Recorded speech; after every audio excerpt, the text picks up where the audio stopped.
আমার ভাইরা, এই কোরআনের মধ্যে এমন মধু ছিল গো, এই কোরআন শরীফের মধ্যে এমন মাধুর্যতা ছিল। আবার নবী যখন কোরআন শরীফের তেলাওয়াত শুরু করত, আবু জেহেল, আবু সুফিয়ান এবং আখনাস বিছানায় ঘুমাইতে পারে নাই। তারা ঘুমের থেকে উঠে সাথে সাথে পয়গাম্বরের কোরআন শরীফ শোনার জন্য আল্লাহর নবী বিশ্ব নবীর হুজরা মোবারকের পিছনে যাইয়া দাঁড়ায় থাকতো। জোরে সরে কন্যা সুবহানাল্লাহ। আল্লাহ নবী কোরআন শরীফ তেলাওয়াত করে, আর আবু জেহেল, আবু সুফিয়ান, আখনাস এই তিনটায় দাঁড়ায় দাঁড়ায় শোনে। মশায় কামড় দেয় না সাপে কামড় দেয় না কোনটা কি করে কোনো খবর নাই। আমার ভাইরা কোরআন শরীফ তেলাওয়াত শুনতেছে ফজরের আযান পর্যন্ত। আমার নবী কোরআন শরীফে তেলাওয়াত করে গো। আমার নবীর কোরআন শরীফ যতক্ষণ পর্যন্ত তেলাওয়াত চলে, এই তিন কাফের ওখান থেকে সরেও না, কে কে আসছে জানেও না। যখন কোরআন শরীফের তেলাওয়াত শেষ, ফজর আযান হয়ে গেছে, তিনটা যখন রওনা দিছে, একটার লগে আরেকটার দেখা হয়ে যায়, একটার লগে আরেকটার দেখা। আবু জেহেল কয়, ভাই আবু সুফিয়ান আমনে মুরব্বী, আমনে এনে কি করেন? এই আবু সুফিয়ান ভাই, আমনে এখানে কেন? আবু সুফিয়ান কয়, তুই এনে কে? আখনাস কয় যে ভাই আপনারা এনে কে? আমনেও মুরব্বী, আমনেও মুরব্বী, আপনারা এখানে কেন? তিনটা হয়ে যাক, ডাক যাবে বাইদারে।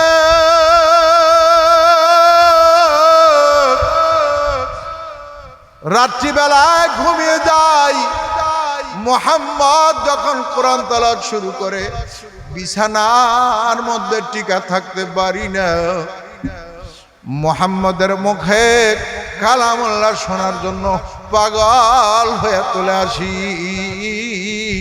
এবার তিনটা পরামর্শ করে, আমরা যদি বড় বড় লিডার, এখন আমরাই তো মক্কার মধ্যে বড় লিডার, আমরা যদি এইভাবে কোরআন শুনি, এটা যদি মানুষ জানে, তাহলে তো মানুষ দলে দলে মুসলমান হয়ে যাবে। তাহলে আজকের থেকে ওয়াদা করো, কেউ কোরআন শরীফ শোনার জন্য আসবে না। আজকের থেকে আইন পাশ করা হলো, কোরআন শরীফ শোনা বন্ধ। ঠিক আছে। এবার পরের দিন যখন আমার রাসূল কোরআন শরীফের তেলাওয়াত শুরু করছে, আমার ভাইয়েরা রে, আবু জেহেল মনে মনে কয়, গতকালকে আইন পাশ হয়েছে, আজকে তো কেউ আসবে না, আমি একাই কোরআন শরীফের তেলাওয়াত শুনবো।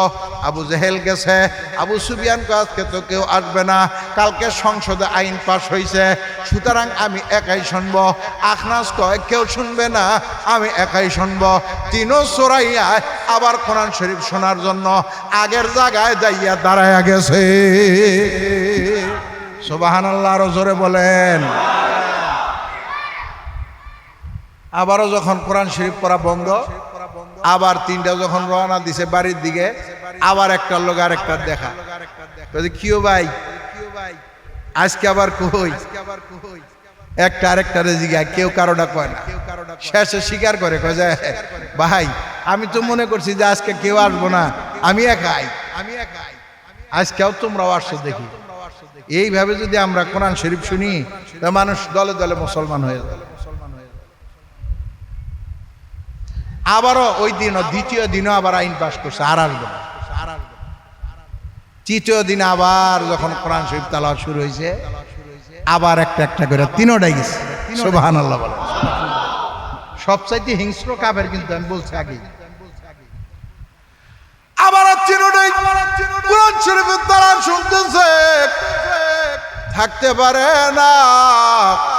ভোর পর্যন্ত, ফজর পর্যন্ত কোরআন শরীফের তেলাওয়াত শুনে। আমার ভাইরা, তৃতীয় দিন যখন ওইখান থেকে বিদায় নিল, আখনাস এবার একজন একজন করে তাদের কাছে গেছে। সর্বপ্রথম আখনাস গেছে আবু সুফিয়ান রাদিয়াল্লাহু তাআলা আনহুর কাছে। ও আবু সুফিয়ান ভাই, প্রত্যেক দিন আইন করেন, আবার দেখি কোরআন শোনার জন্য যান, ব্যাপারটা কি, বিষয়টা কি? আপনি বলেন তো, আসলে কোরআন শরীফটা কি সত্য নাকি কোরআন শরীফটা কোনো বানানো জিনিস? আবু সুফিয়ান কয়, এ আখনাস, আবু হযরত মুহাম্মদুর রাসূলুল্লাহ সাল্লাল্লাহু আলাইহি ওয়াসাল্লাম মুখের মধ্যে যে বাণীটা আসে, যেটা তেলাওয়াত করে গো, এটা কোনোদিন মিথ্যা হতে পারে না, মধ্যে কোনো সন্দেহ নাই। মুহাম্মদরে তোমরা কিছু বলেই পার পাবে না। তবে এর মধ্যে একটা মোটামুটি মাইনে নেওয়া যায়,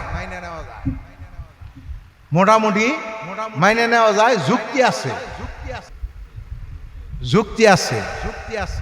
সেটা হইল তোমরা এই রাস্তার দ্বারে দ্বারে দাঁড়াইয়া, গেটের দ্বারে দাঁড়াইয়া তোমরা মানুষ যখন আসবে হজের মৌসুম, তখন সবাই বলবা যে এই লোকটা জাদুকর, জাদুকরের কাছে যায়। এটার মধ্যে তো আমরা আগে বললাম, আপনি না করলেন যে জাদুর বিদ্যাও না, তাহলে যুক্তি কি পেলেন? যুক্তি পাইলাম এতটুক যে মুহাম্মদের কাছে যদি কেউ যায় আর কোরআন শরীফ শোনে, সে কলমা পড়ে মুসলমান হয়ে যায়। মুসলমান হওয়ার পরে বাবার সাথে সন্তানের সাথে ঝগড়া লাগে, যার কারণে বাবার সাথে সন্তানের মিল নাই, বউর সাথে জামাইয়ের মিল নাই, জামাইয়ের সাথে বউর মিল নাই, ঝগড়া লাগিয়া যায়। স্বামী স্ত্রীর মধ্যে মিল মহব্বত চলে যায়। মানে একজন মুসলমান হয়েছে, আরেকজন মুসলমান হয় নাই। বাবা মুসলমান হয়েছে, সন্তান মুসলমান হয় নাই। সন্তান মুসলমান হয়েছে, বাবা মুসলমান হয় নাই। যার কারণে এই সন্তানের মধ্যে বাবার মধ্যে ঝগড়ার সৃষ্টি হয়, স্বামী স্ত্রীর মধ্যে ঝগড়ার সৃষ্টি হয়। এই লোকটা জাদুকর। নাউজুবিল্লাহ বললেন। এইটা একটু যুক্তি দিয়া মানানো যাবে, কিছুটা, তাও পুরাপুরি না। তোমরা যাও সবাই হজের মৌসুমে বলবা যে এই মোহাম্মদ জাদুকর। মোহাম্মদ কি? জাদুকর। আমার ভাইরা, আল্লাহ রাব্বুল আলামিন কোরআনুল কারীমের মধ্যে বলেন, ইন্নাহু লাকাউলু রাসূলিন কারীম ওয়ামা হুয়া বিকাউলি শাইর ওয়ামা হুয়া বিকাউলি শাইর ক্বালিলাম মা তুমিনুন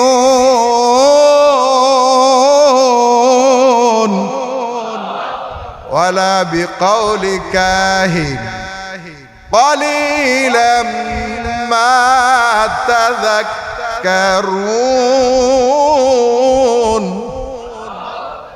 আল্লাহ রাব্বুল আলামিন কোরআনুল কারীমের মধ্যে বলে দিয়েছেন, এটা আল্লাহর কালাম। ওয়ামা হুয়া বিকাউলি শাইর, এটা কোনো শায়েরের, কোনো কবির কবিতা নয়। এরপর আরেকের মধ্যে বলেছেন ওয়ালা বিকাউলি কাহিন, এটা কোনো গণকের কথাও নয়, এটা একমাত্র আল্লাহর কালাম। জোরে সোরে কন্যা সুবহানাল্লাহ। এটা আল্লাহর কালাম, কোরআন শরীফের মধ্যে আল্লাহ পাক বলে দিয়েছেন। সুতরাং এটা গণকের বিদ্যাও না, এটা কোন কবির কবিতাও না। আরেক জায়গার মধ্যে আল্লাহ পাক বলছেন মুহাম্মদ পাগল না, তোমাদের সাথী মুহাম্মদ পাগল না। ওয়ামা সাহিবুকুম বিমাজনুন,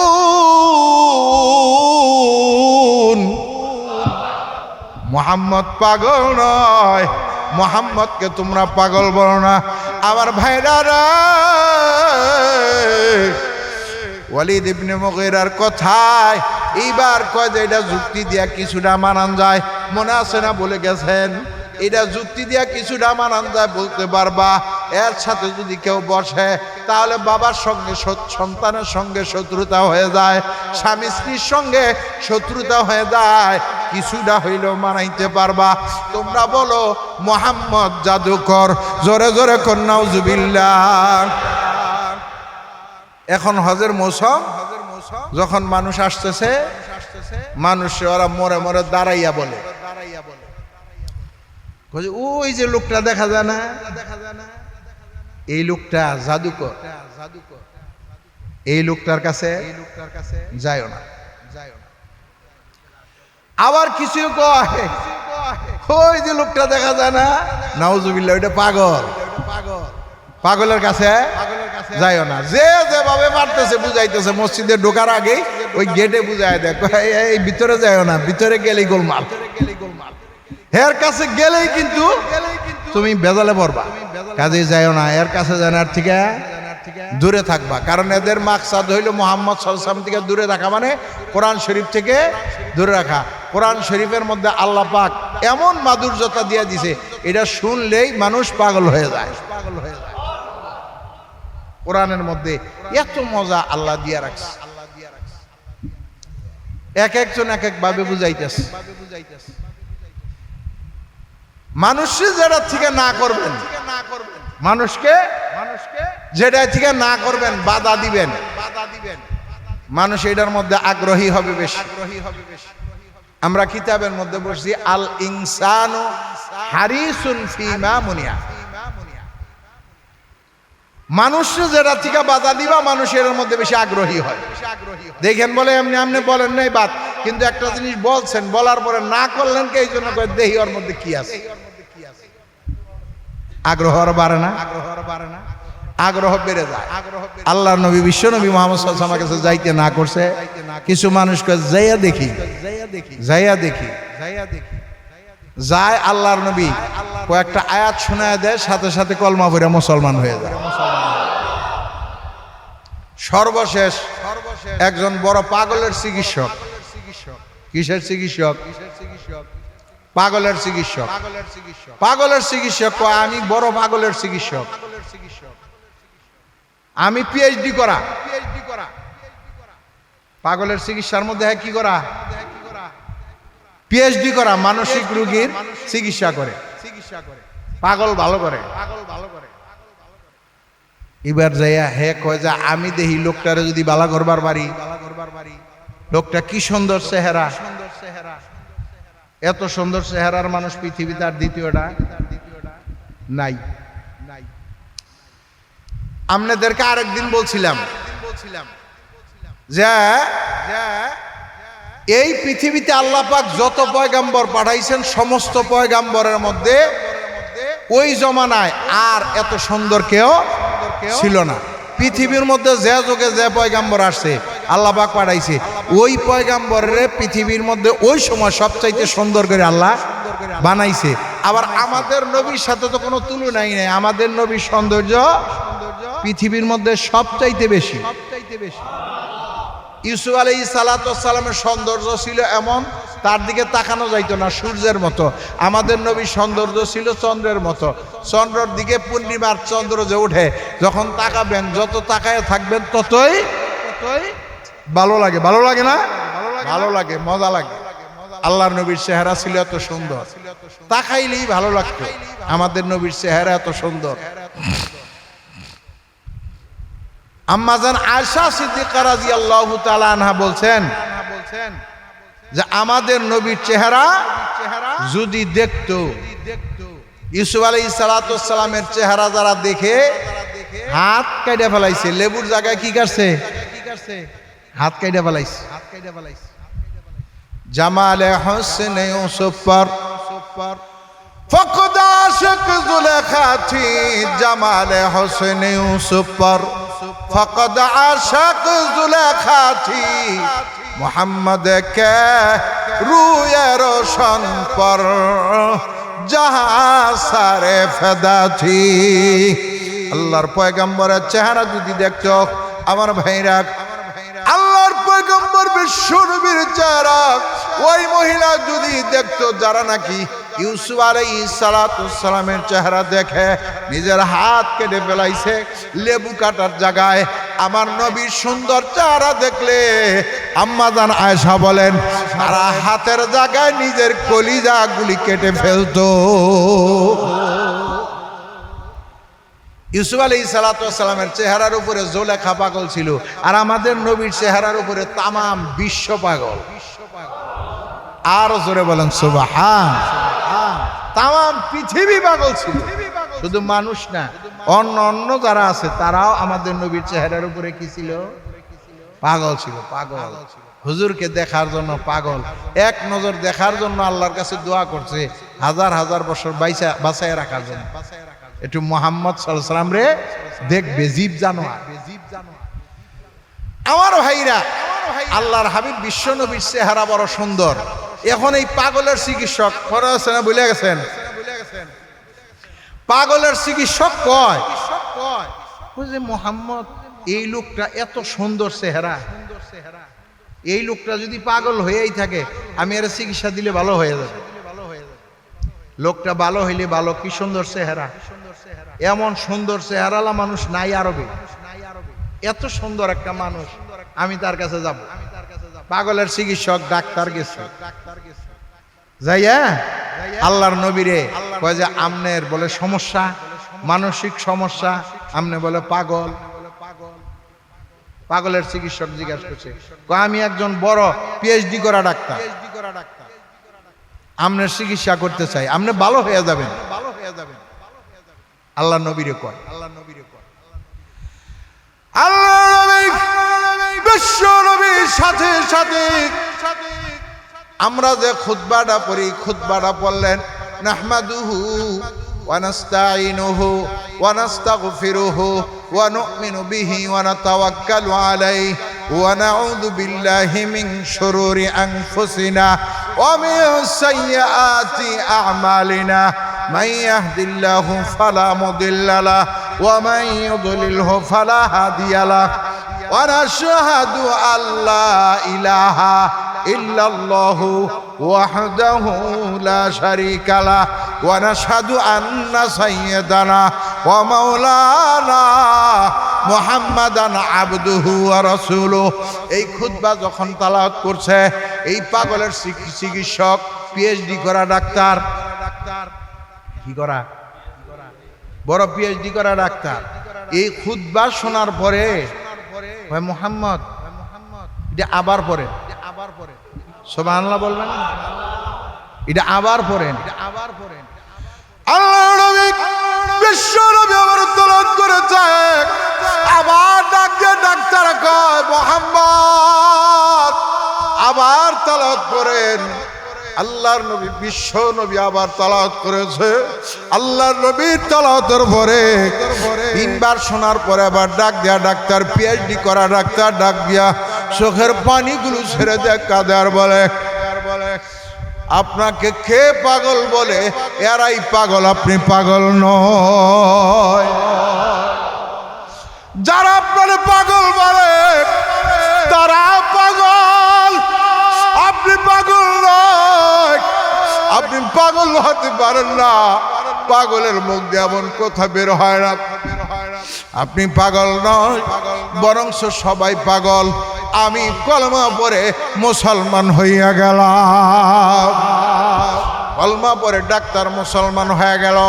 আমার নবী বিশ্ব নবী মুহাম্মদুর রাসূলুল্লাহ সাল্লাল্লাহু আলাইহি ওয়াসাল্লামকে পাগল বলে, জাদুকর বলে, কাহেন গণক বিদ্যা জানে এটা বলে বিভিন্নভাবে করার চেষ্টা করছে, কিন্তু পারে না। কেমনে পারবে? আমার আল্লাহর ইচ্ছা হলো আল্লাহর নূর এই পৃথিবীর মধ্যে জ্বালায়া মানুষে হেদায়েতের আলো দেখাবে। আর কাফের মুশরিক বেঈমানরা চায় এই আলো নিভায় দিতে। আমার আল্লাহ কোরআনুল কারীমের মধ্যে বলেন, ইউরিদুনা লিয়ুতফিউ নূরাল্লাহি বিআফওয়াহিহিম ওয়াল্লাহু মুতিম্মু নূরিহি ওয়ালাউ কারিহাল কাফিরুন।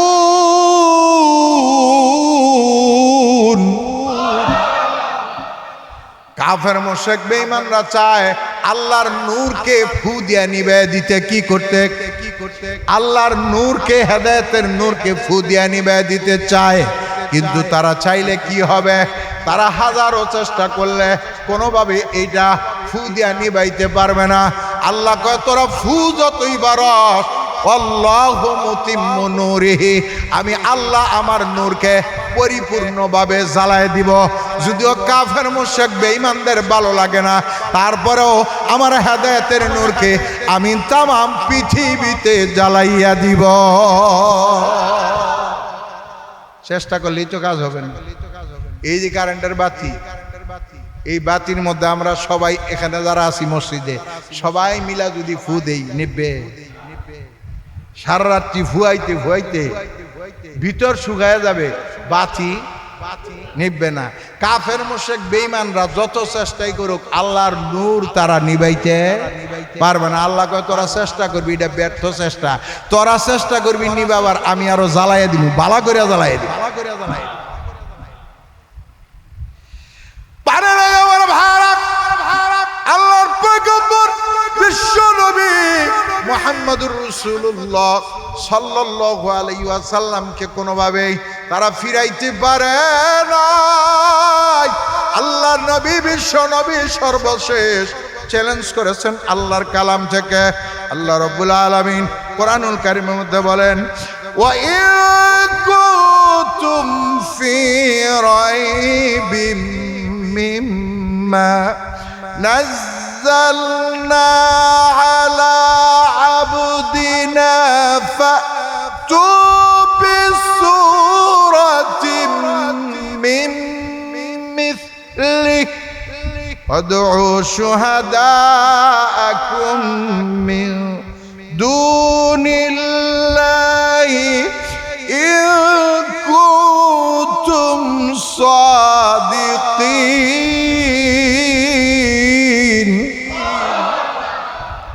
আল্লাহ রাব্বুল আলামিন চ্যালেঞ্জ করেছেন, ওয়া ইন কুনতুম ফি রাইবিম মিম্মা নাযালনা আলা আবদিনা, তোমরা যদি সন্দেহ করো, তোমরা যদি সন্দেহ করো এই কোরআন শরীফের মধ্যে, যেই কোরআন শরীফ আমি আমার বান্দা মুহাম্মাদের উপর নাজিল করেছি, এই মুহাম্মাদের উপরে যে কোরআন নাজিল করেছি এর মধ্যে যদি তোমরা বিন্দু মাত্র সন্দেহ করো, বিন্দু মাত্র সন্দেহ করো, ফাতু বিসূরাতিম মিন মিসলি, আমার কোরআনের ছোট্ট সূরার মতো একটা সূরা বানায় দেখাও, দেখাও। আমার কোরআনের ছোট্ট সূরার মতো একটা সূরা বানায়া দেখাও, বড় সূরা না, বড় সূরা না। এইখানে যে বলছে ফাতু বিসূরাতিম মিন মিসলি, ছোট্ট একটা সূরা বানাও। কেমন সূরা? কেমন সূরা? ছোট্ট সূরা। ছোট সূরা কোরআন শরীফের মধ্যে সবচেয়ে ছোট সূরা কোনটা বলেন তো? মাশাআল্লাহ, এটা আপনারা সবাই জানেন। কোরআন শরীফের সবচাইতে ছোট সূরার নাম হলো সূরায়ে কাউসার। সূরায়ে কাউসার, এই সূরায়ে কাউসার, ইন্না আ'তাইনাকাল কাউসার ফাসাল্লি লিরাব্বিকা ওয়ানহার ইন্না শানিআকা হুয়াল আবতার। এই সূরার মতো একটা সূরা বানায়া দেখাও, দেখাও। আমার ভাইরা, আমার আল্লাহ চ্যালেঞ্জ করে দিয়েছে, পৃথিবীর মধ্যে কেউ যদি পারো এর মতো একটা সূরা বানাও, ছোট্ট সূরা বানাও। আরবের মধ্যে আমার ভাইরা বড় বড় সাহিত্যিক ছিল। আমাদের বাংলাদেশের মধ্যে এখন বড় বাংলাদেশের বড় বাংলা জানেওয়ালা বাংলা সাহিত্যিক আছে না নাই? বলেন আছে না নাই? বড় ভালো বাংলা সাহিত্যিক, ভালো ইংরাজি জানে এমন আছে না নাই? বাংলার উপর পাণ্ডিত্য আছে না নাই? বড় বড় শিক্ষিত লোক আছে। আমার ভাইরা তৎকালীন সময়ে আরবের মধ্যে বড় বড় সাহিত্যিক আছিল, আরবি সম্পর্কে তাদের ভালো জ্ঞান ছিল। যত জ্ঞানী আছে রে, সবার কাছে চ্যালেঞ্জ করলাম, এই সূরাটার মতো একটা সূরা তোমরা বানাও। শুধু বলে নাই, আরবের বড় বড় জ্ঞানীরা, এদের মধ্যে থেকে যারা ভালো ছিল তারা আবার এই সূরায়ে কাউসার লেখছে। সূরায়ে কাউসার লেখছে, লেখা কাবা শরীফের যে চার পাশের দেওয়াল, দেওয়ালে দেওয়ালে টানায় দিছে। সুবহানাল্লাহ বলবেন না? সূরায়ে কাউসার দেওয়ালে দেওয়ালে লেখা টানায় দিছে। টানায় দিয়া বলছে, যদি আরব এবং অনারবে, আরব এবং অনারবে যদি কোনো আরবি জ্ঞানী থাকো, বড় সাহিত্যিক থাকো, এই সূরাটার মতো একটা সূরা বানাও। সূরায়ে কাউসার লেখা আরবের কাবা শরীফের চার পাশে এটা ঝুলাই ঝুলাই দিছে, টানায় দিছে। লেখা দিছে এর মতো একটা সূরা বানাও যদি তোমরা কোরআন শরীফের মধ্যে সন্দেহ করো। আল্লাহর কালামের মধ্যে যদি সন্দেহ হয় তাহলে একটা সূরা বানাও। চ্যালেঞ্জ, চেষ্টা কম করে না, বহু চেষ্টা করছে, অনেক চেষ্টা করছে, পারে নাই। পুরা আরবের মিলা যত বড় বড় জ্ঞানীরা ছিল কেউ পারে নাই। বরংস সর্বশেষ সবাই মিলা এক হইছে, এক হইয়া কয় যে এটা নিজ দিয়া লেখা দাও, ইন্না হাযা লাইসা কালামুল বাশার, ইন্না হাযা লাইসা কালামুল বাশার, এটা লেখা দাও, এটা লেখা দাও। অনেকদিন পর্যন্ত চেষ্টা করছে, গোটা আরবের কোন সাহিত্যিক, গোটা আরবের কোন বড় বড় আরবি জানলেওয়ালা, আরবির মধ্যে বড় বিজ্ঞ অভিজ্ঞ লোকরা সবাই মিলা কেউ এই সূরা কাউসারের মতো একটা সূরা বানাইতে পারে নাই। শেষ পর্যন্ত এই আয়াতের নিচ দিয়ে সবাই লিখে দিছে এটা এক বাক্যে, ইন্না হাযা লাইসা কালামুল বাশার, ইন্না হাযা লাইসা কালামুল বাশার, ইন্না হাযা লাইসা কালামুল বাশার। এটা লেখা দিছে তারা সবাই, নিশ্চয়ই এটা কোনো মানুষের কথা নয়। আরো জোরে বলেন সুবহান। এটা কোনো মানুষের কথা নয়। সবাই মিলে এটার উপর একমত হয়েছে, এটা কোনো মানুষের কথা নয়। অযথা পাগলামি ছাগলামি করে কোনো লাভ নাই। এটা কোনো মানুষের কথা নয়, এটা একমাত্র মহান আল্লাহর কালাম, ওনার কালাম। এর মধ্যে কোনো সন্দেহ নাই। এটা কোনো জাদু না, এটা কোনো গণকি কথাও না, এটা কোনো পাগলের ফলে না, এটা কোনো কবিতাও না। এটা একমাত্র কার কালাম? আল্লাহর কালাম। সবাই বাধ্য,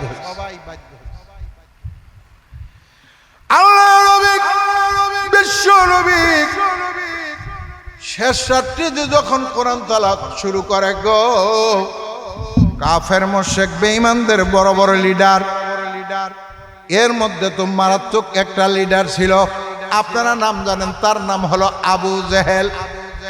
এটা কাফেরদের মধ্যে বড় হিংস্র একটা কাফের। আবু জেহেল কাফেরদের মধ্যে হিংস্র। মানুষের মধ্যে কিন্তু ভালো খারাপ আছে, কিন্তু এর মধ্যে কিছু মানুষ আছে একদম হিংস্র। খারাপ হইলেও কিছু লোক আছে, খারাপ হইলেও খারাপের ভালো আছে না, লোকটা খারাপ হইলেও একবারে খারাপ না।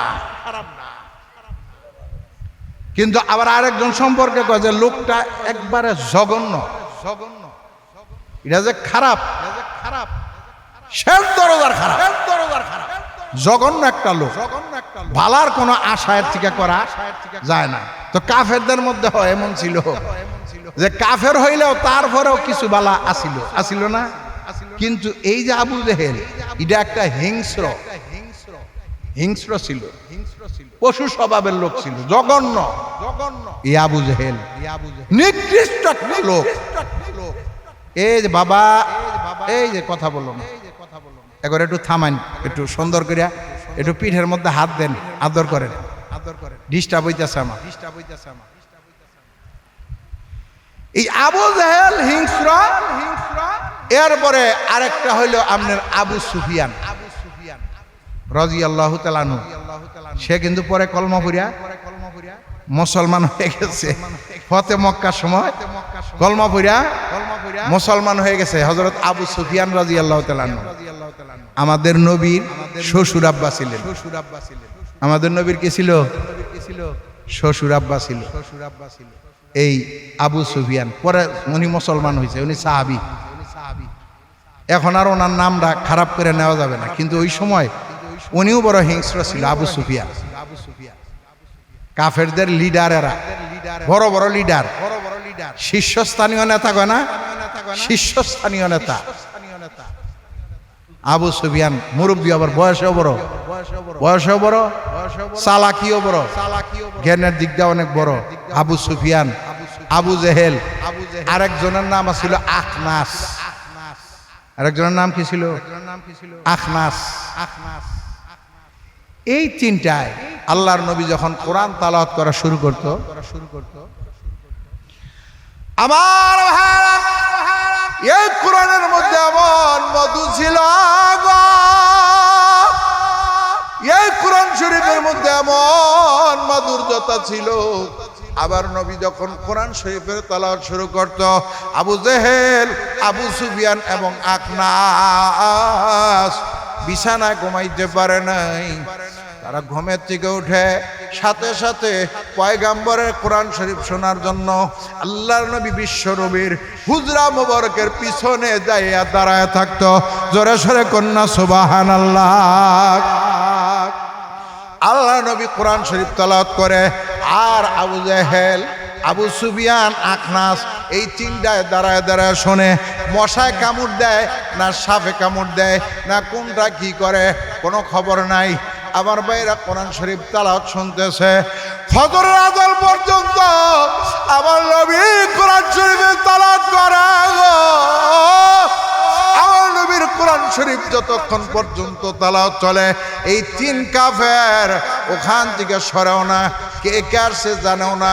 যখন কোরআন শরীফের তেলাওয়াত শেষ, ফজর আযান হয়ে গেছে, তিনটা যখন রওনা দিছে, একটার লগে আরেকটার দেখা হয়ে যায়, একটার লগে আরেকটার দেখা। আবু জেহেল কয়, ভাই আবু সুফিয়ান আমনে মুরব্বী, আমনে এনে কি করেন? এই আবু সুফিয়ান ভাই, আমনে এখানে কেন? আবু সুফিয়ান কয়, তুই এনে কে? আখনাস কয় যে ভাই আপনারা এনে কে? আমনেও মুরব্বী, আমনেও মুরব্বী, আপনারা এখানে কেন? তিনটা হয়ে যাক, ডাক দিয়া কয়, বাইরা রে,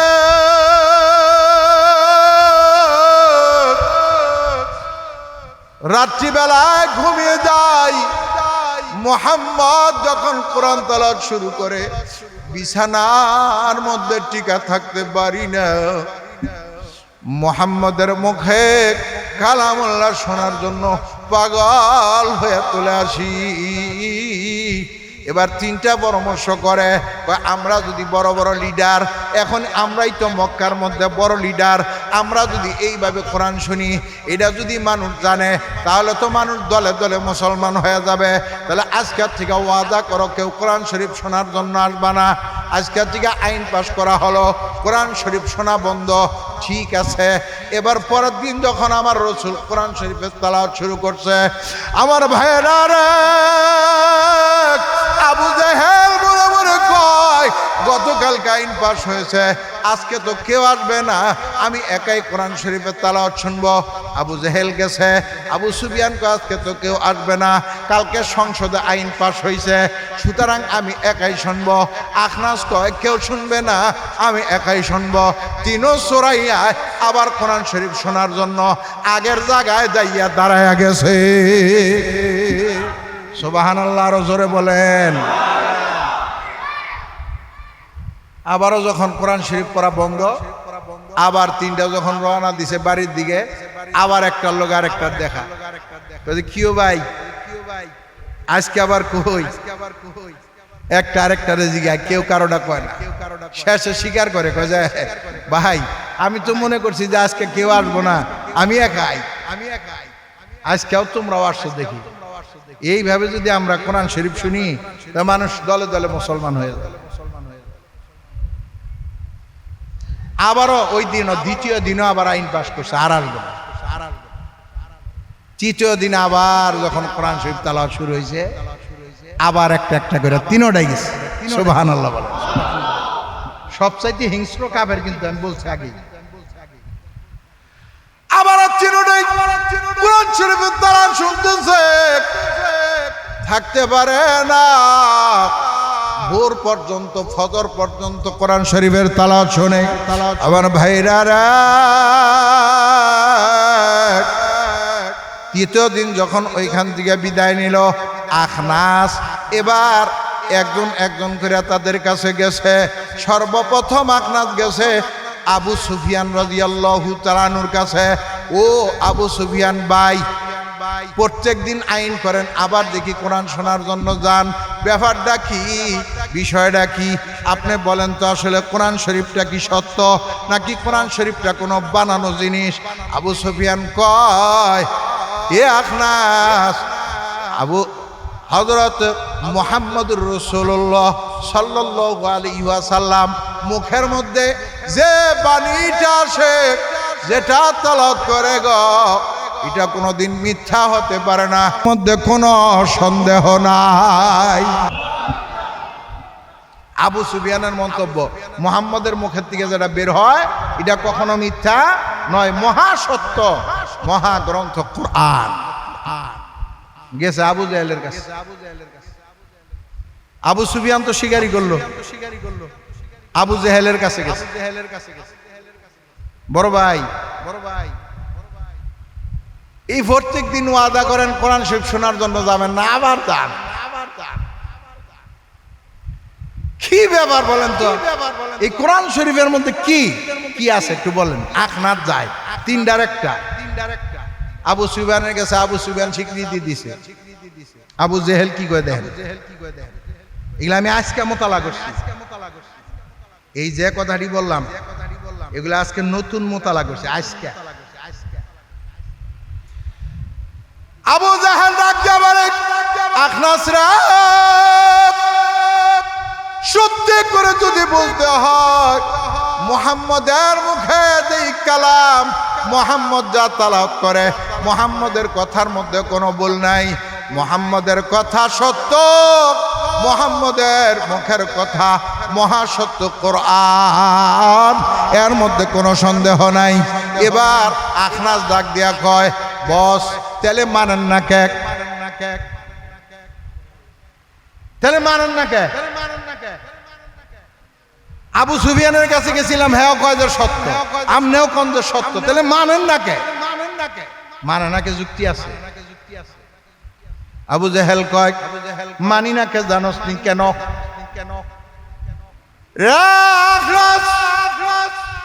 বহু পূর্বের থেকে আমাদের গোষ্ঠী আর মুহাম্মদের গোষ্ঠী, এই দুই গোষ্ঠীর মধ্যে একটা বাদাবাদি আছে। কি আছে? বাদাবাদি আছে। মুহাম্মদের গোষ্ঠীর নাম হলো আব্দে মনাফ, আর আমাদের গোষ্ঠীর নাম হলো বনু হাশেম। আবু জাহেলের গোষ্ঠীর নাম বনু হাশেম, আর মুহাম্মদ সাল্লাল্লাহু আলাইহি ওয়াসাল্লামের গোষ্ঠীর নাম আব্দে মানাফ। মনে রাখবেন, আব্দে মানাফ। ও হলো আব্দে মানাফ গোষ্ঠীর, আর আমরা হইলাম বনু হাশেম গোষ্ঠীর। এই বনু হাশেম আর আব্দে মানাফের মধ্যে এমন একটা বাদাবাদি, যখনই আব্দে মানাফ কোনো ভালো কাজ করে আমরা বনু হাশেমরা আরেকটা কইরা দেখাই দিই, আবার আমরা যখন করি ওরা আরেকটা কইরা দেখায় দেয়। চিরকাল এইভাবে চলে আসছি। এখন যে আব্দে মানাফের গোষ্ঠীর থেকে মুহাম্মদ বাইরিল সত্য নবী, এখন আমরা নবী বা মুকুতা। কথাটা বুঝতে পারছেন? এটা তো কারো এখতিয়ারি না, এটা কারো এখতিয়ারে নাই। আল্লাহ পাক পৃথিবীতে যত পয়গম্বর পাঠাইছেন নিজের ইচ্ছায়, পৃথিবীর কোন নবী নিজের ইচ্ছায় নবী হতে পারে নাই, নির্বাচন করে নবী হইতে পারে নাই, ইলেকশন করে নির্বাচন হইতে পারে নাই। যত নবী পাঠাইছেন সবই পাঠাইছেন একমাত্র কে? জোরে বলেন, আরো জোরে বলেন, কে? আল্লাহ রাব্বুল আলামিন পাঠাইছেন। নবী তো আল্লাহ ছাড়া আর কেউ বানাইতে পারে না। সুতরাং আল্লাহ তো নবী বানায়া পাঠাইলো মুহাম্মদ রে, উনি হইল আব্দে মানাফ গোষ্ঠীর, আমরা হইলাম বনু হাশেম। এই নবী কই পাবো? সুতরাং তারে আমরা মানতে পারি না, মানলেই ঝামেলা, আমরা ঠকি, আব্দে মানাফের দল জিতা যায়। ব্যাপারটা বুঝছেন? আব্দে মানাফ জিতা যাবো, আর আমরা ঠকবো, আমরা নিচে পড়বো। আমরা নিচে পড়বার চাই না, আমাদের মান সম্মান আছে, আমাদের প্রেস্টিজ আছে।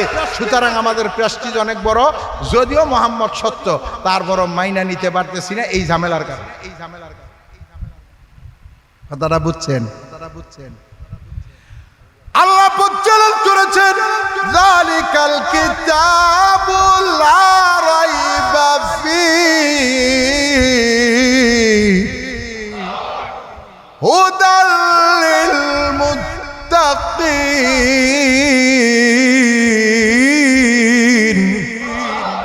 আল্লাহ রাব্বুল আলামিন বলেন এই কিতাব কোরআন শরীফ লা রাইবা ফীহি, এর মধ্যে কোনো সন্দেহ নাই, এর মধ্যে কোনো সন্দেহের অবকাশ নাই।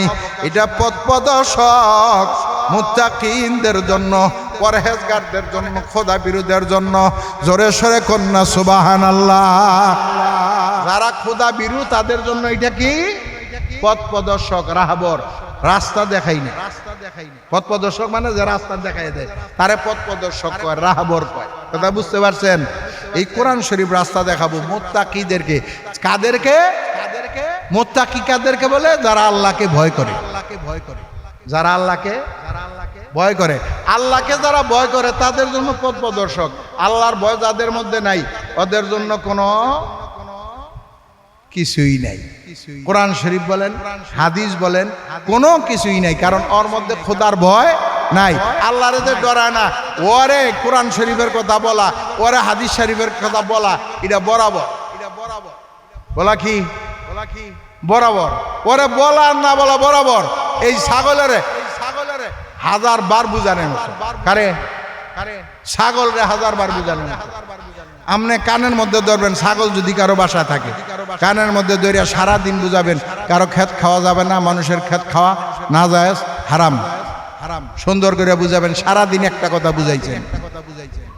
সন্ধ্যার সময় বলবেন যে ভালো করে বুঝছস তো, আর করবি না তো, কান্ডা ছেড়ে দিবেন। তাহলে বুঝছস তো, কারো ক্ষেত খাবি না তো, নষ্ট করবি না তো, কান্ডা ছেড়ে দিবি।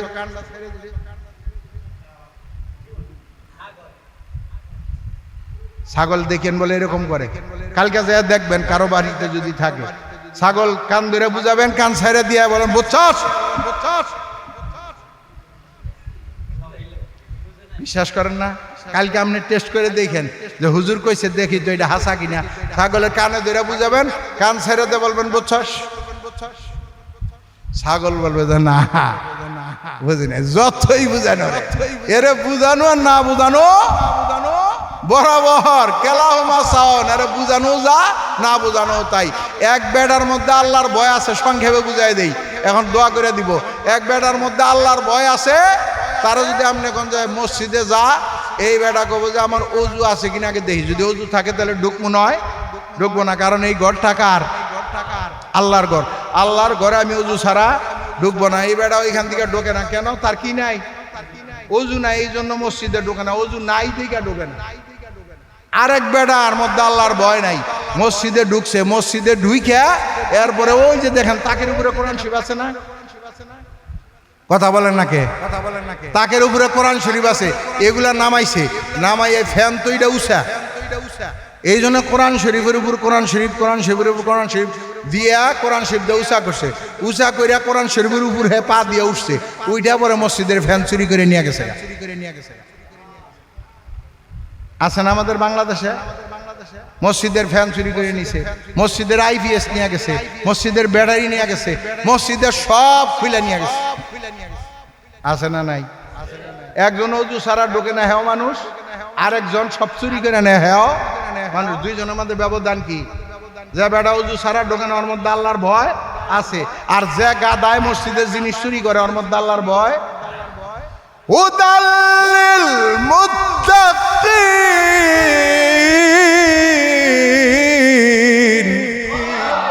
আল্লাহ পাক বলেন যারা কোরআন শরীফ হেদায়েত পথ প্রদর্শক হলো তাদের জন্য। যার মধ্যে আল্লাহর ভয় আছে তার জন্য কোরআন শরীফটা হেদায়েত পথ প্রদর্শক। জোরে সরে কন্যা সুবহানাল্লাহ। আমার ভাইরা, এই জন্য কোরআন শরীফের মধ্যে কোনো ধরনের কোনো সন্দেহ করব না। এর মধ্যে বিন্দু মাত্র সন্দেহ যদি কেউ করে তার ঈমান থাকবে না। 1450 বছর পর্যন্ত কেউ এর মধ্যে একটা ভুল ধরতে পারে না। আল্লাহ চ্যালেঞ্জ করছে, চ্যালেঞ্জ করার পরে কেউ পারে নাই। কেন পারে না? এটার হেফাজতের দায়িত্ব নিয়েছেন কে? আর আল্লাহ হেফাজত করছে মানুষের সিনায়। আপনি কোরআন শরীফ কথার কথা নাউজুবিল্লাহ, আল্লাহ মাফ করুক, সারা বিশ্বের কোরআন শরীফ সব জ্বালায়া দিল, তারপরেও আপনি এই কোরআন শরীফ যেভাবে আছে হুবহু এইভাবেই লেখা সম্ভব। একটু জের জবর পেশের নোক্তার ব্যবধান হবে না, কারণ মানুষের সিনায় সিনায় কোরআন শরীফ আল্লাহ ঢুকাই দিছে। এই যে রমজান মাসে হাফেজ সাহেবটা তারাই ভরা না, এই এরা তো আছে সারা বিশ্বে অনেক লক্ষ লক্ষ কোরআন শরীফ আবার এইভাবে লিখতে পারে। এই জন্য এর মধ্যে কোনো সন্দেহ নাই, সন্দেহের কোনো অবকাশও নাই। আমরা কোরআন শরীফ বেশি বেশি তালাওয়াত করব। শিখা না থাকলে একটু একটু করে, আমি এর আগেও বলছি, একটু একটু করে আমরা শিখবো। ইমাম সাহেব হুজুর আছেন, মুয়াজ্জিন সাহেব হুজুর আছেন, এদের কাছে যে শিখবো। যে কয়টা সূরা না হইলে নামাজ হয় না, 5টা সূরা, সূরা ফাতিহা সহ, সূরা ফাতিহা একটা, আর ধরুন 4টা সূরা, সূরা আসর, সূরা কাউসার, সূরা লাহাব, আর হলো সূরা ইখলাস। এই 4টা সূরা শিখেন, আর সূরা ফাতিহা। 5টা সূরা যদি আপনি শিখা থাকে সহি শুদ্ধ করে, তাহলে আপনি ইনশাআল্লাহ 5 ওয়াক্ত নামাজ সুন্নত নফল সহ সুন্দর মতো আদায় করতে পারবেন। শিখবেন হুজুরদের কাছে যায় যে একটু করে শিখবেন, হুজুর আমার একটা আয়াতের একটু শিখাই দেন, এই আলহামদুলিল্লাহ এইটুকু শিখেন। পরে এইটা ভালো করে শিখাইলে রব্বিল আলামিন শিখেন। এরকম করে একটু একটু করে সবক নেন। 1 সপ্তাহ পর আইসা আবার হুজুরে শোনাবেন, হুজুর দেখেন তো আমার এইটুক হয়েছে কিনা। হুজুর শুই না আবার আপনারা সবক দিয়ে দিবে, আর একটু আবার নিয়ে যাবেন। এইভাবে আপনি শিখতে থাকেন। যদি এই অবস্থায় মারাও যান, তাও আপনি মাদ্রাসার ছাত্র হিসাবে মারা গেলেন, আপনাকে আল্লাহ শাহাদতের মর্যাদা দান করে। আর আপনার এই মনকার নাকির যখন আইসা আপনার সোয়াল করবে, আল্লাহ পাক বলবে যে এর আর সোয়াল টোয়াল করিস না, বুড়া কালে কোরআন শরীফ শিখার জন্য চেষ্টা করছে, পারে নাই, আমি ওর এই চেষ্টার কারণে মাফ করে দিস। এই জন্য ভাই কোরআন শরীফটা শিখেন, চেষ্টা করেন।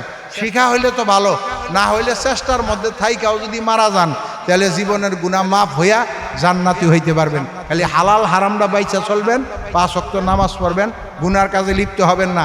আল্লাহ পাক এই উসিলায় আপনার মাফ করে দিব ইনশাআল্লাহ। রব্বুল আলামিন আমাদের সকলকেই এই তাফসীর বোঝার এবং আমল করার জন্য তৌফিক দান করুন, বলুন আমিন।